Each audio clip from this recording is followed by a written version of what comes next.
नमस्कार। कभी सोचा है कि हम जो खाना रोज खाते हैं वो असल में आता कहाँ से है? आज हम इसी दिलचस्प सवाल का जवाब ढूंढने वाले हैं। तो चलिए इस खाने के रहस्य को सुलझाने के सफर पर निकलते हैं।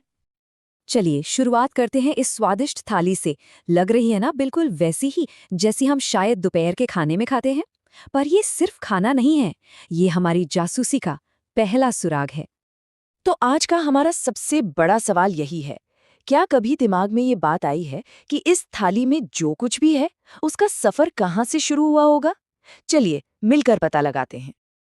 तो सबसे पहले अपनी जांच के पहले पड़ाव पर चलते हैं और अपनी इस थाली के राज को परत दर परत खोलते हैं। अब सोचिए, कोई भी डिश हो, मान लीजिए दाल, वो कई अलग अलग चीजों से मिलकर बनती है ना?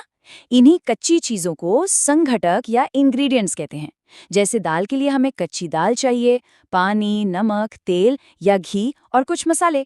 ये इंग्रेडिएंट्स ही हमारे रहस्य के अगले सुराख हैं। ठीक है, तो अब जब हमारे पास ये सारे सुराग यानी इंग्रेडिएंट्स हैं, तो क्यों ना इनका पीछा किया जाए और देखा जाए कि ये आते कहाँ से हैं। और यहाँ हम अपनी पहेली के सबसे बड़े जवाब तक पहुँच गए हैं। हमारे खाने की हर एक चीज़, चाहे वो गेहूं हो जिससे रोटी बनती है या अंडे जो हमें मुर्गियों से मिलते हैं, वो घूम फिरकर सिर्फ दो ही मुख्य जगहों से आती है। एक तरफ है पौधे और दूसरी तरफ है जानवर।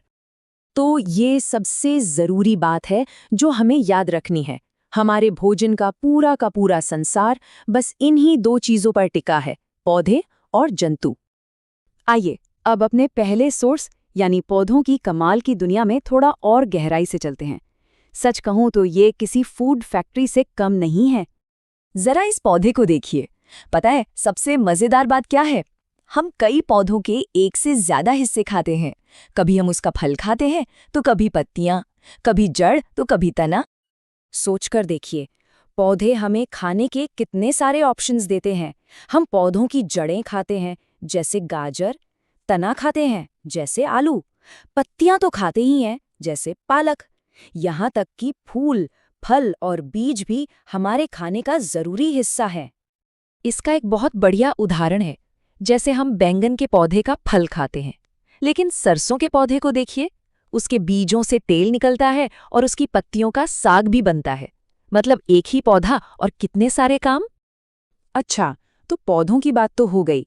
अब बारी है हमारे भोजन के दूसरे बड़े सोर्स की, यानी कि जंतुओं की।